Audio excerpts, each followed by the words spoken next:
مشہور شہر یا بستیاں ہیں کہ جن کے سامنے کسی دور میں دنیا میں کوئی ٹک نہیں پاتا تھا۔ مطلب چاہے امیری ہو، خوبصورتی ہو، طاقت ہو، ہر معاملے میں ان کا کوئی ثانی نہیں تھا۔ لیکن پھر جب ایک بار کسی نہ کسی وجہ سے یہ قدرت کے قہر کا شکار بنے تو پھر اس طرح سے تباہ و برباد ہوئے کہ اتہاس میں صرف عبرت کا نشان بن کر رہ گئے۔ دنیا میں کوئی بھی ان کا نام لینے والا نہ رہا، اور اگر نام لیا بھی تو صرف اور صرف قہر اور تباہ و بربادی کی مثال دینے کے لیے لیا۔ ہماری اس لسٹ میں پہلے نمبر پر نام آتا ہے پورٹ رائل کا۔ دوستو یہ آج کے دور کے امریکہ کے نیچے موجود جو کیریبین سی ہے، وہاں پر سمندری لٹیروں کی ایک مشہور بستی ہوا کرتی تھی۔ سمندری لٹیرے عام طور پر یہاں پر اپنی لوٹ کا سامان اور جو غلام وغیرہ ہوا کرتے تھے ان کو لا کر رکھا کرتے تھے۔ اب کیونکہ یہ سمندر کا ہی دور تھا، مطلب جس کا راج سمندر پر ہوا کرتا تھا اس کا راج دنیا پر ہوا کرتا تھا، تو اسی لیے سمندری لٹیروں کا بول والا ہونا تو طے بات تھی۔ سمندری لٹیروں کے دوارا اکٹھا کی گئی بے شمار دولت کی وجہ سے ہی یہ جو بستی تھی، مطلب کہ پورٹ رائل، یہ اس دور میں دنیا کا سب سے امیر شہر بن گئی تھی۔ آج کے دور میں نیو یارک جیسے امریکہ کے جو بہت سارے ایڈوانس شہر ہیں، ان شہروں میں بھی جب جھوپڑیاں ہوا کرتی تھیں، کچھ نہیں ہوا کرتا تھا، اس دور میں بھی اس پورٹ رائل میں پتھر کی اونچی اونچی عمارتیں کھڑی ہوئی تھیں۔ یہاں کے بازار بھی سمندری جہازوں سے لوٹی گئی عورتوں سے بھرے پڑے تھے، اور ظاہر ہے یہاں کا سوشل سسٹم، یہاں کی تہذیب وقت کے ساتھ پوری طریقے سے برباد ہو چکی تھی، جس کی وجہ سے سرعام زنا ہوا کرتے تھے اور لوٹی گئی عورتوں کو برے حالات میں سڑکوں پر یوں ہی گھمایا جاتا تھا، ان کو بری طریقے سے بیچا جاتا تھا۔ اب کیونکہ یہ پورا شہر اور اس کا پورا سسٹم ہی سمندری لوٹ پاٹ پر ڈیپینڈ تھا، تو اسی لیے چاہے اس شہر کا حکمران ہو یا باقی جو نیچے کے پد تھے، جو پوزیشنز تھیں، ان پر بیٹھنے والے لوگ ہوں، یہ سارے کے سارے سمندری لٹیرے ہی ہوا کرتے تھے۔ انہی سمندری لوٹ پاٹ کی وجہ سے اب یہ بستی ہر طرح کی برائیوں کا گڑھ بن چکی تھی۔ انہی حالات میں ہی اچانک سے ایک دن وہ وقت بھی آ گیا کہ جب حد سے زیادہ پرانی، امیر، طاقتور اور یہ خوبصورت بستی پل بھر کے اندر تباہ و برباد ہو گئی۔ ہوا یہ کہ ایک دن کی صبح سب سے پہلے تو یہاں پر ایک بھوکم مطلب کہ زلزلہ آیا، اور زلزلے کے وقت بھی حیرانی کی بات یہ تھی کہ یہاں کے زیادہ تر لوگ کے جو شراب کے نشے میں تھے، ان کو لگا کہ شاید یہ ان کے نشے کا خمار ہے، مگر اس کے بعد سمندر سے اٹھنے والی ایک لہر نے، یا آپ کہہ سکتے ہیں کہ ایک خطرناک طوفان نے، اس شہر کو، اس بستی کو ہمیشہ ہمیشہ کے لیے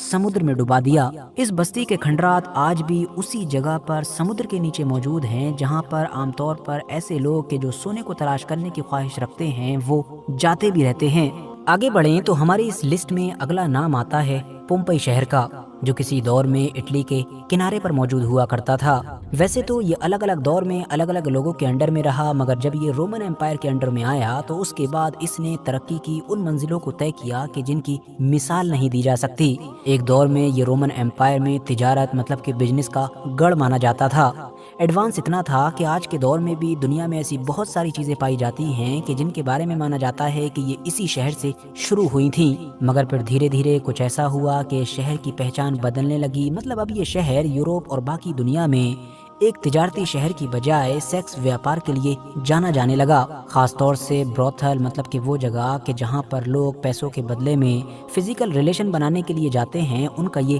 گڑھ بن چکا تھا۔ ایسی خواہشات رکھنے والے سبھی امیر اور طاقتور لوگ یورپ میں دور دور سے سفر کر کے اس علاقے میں آنے لگے تھے، کیونکہ ان کو پتا تھا کہ نہ صرف یہاں کی سوسائٹی ان معاملات میں پوری طریقے سے فری ہے، بلکہ یہ ساری چیزیں بھی آسانی کے ساتھ اویلیبل ہیں۔ اس چیز کا ویاپار یہاں پر اتنا زیادہ پھلا پھولا کہ یہاں کے جو امیر اور طاقتور لوگ تھے وہ سبھی اس میں انوالو ہو چکے تھے، کیونکہ ظاہر سی بات ہے اس سے زیادہ پیسہ کسی میں بن ہی نہیں رہا تھا۔ اس شہر میں بڑے بڑے میدانوں میں غلاموں کو لڑا کر اور پھر ان کے ذریعے سے جوا کھیلنے کا رواج بھی بہت عام تھا۔ اس کے علاوہ بھی اس شہر سے جڑی ہوئی چیزوں کی لسٹ بہت زیادہ لمبی ہے، جس کو ظاہر ہے اس ویڈیو میں کور نہیں کیا جا سکتا ہے۔ اس کے اوپر بہت پہلے ہی ہم آلریڈی ایک کمپلیٹ ویڈیو بنا بھی چکے ہیں، کہ جس کو آپ لوگ ڈسکرپشن میں دیے گئے لنک کے ذریعے سے دیکھ سکتے ہیں۔ بس اتنا سمجھیے کہ آج سے لگ بھگ 2000 سال پہلے، مطلب کہ 79 عیسوی میں، یہ شہر اس وقت پوری طریقے سے تباہ و برباد ہو گیا کہ جب ایک دن اس شہر کے بالکل پاس ہی میں موجود جو ایک آتش فشاں پہاڑ تھا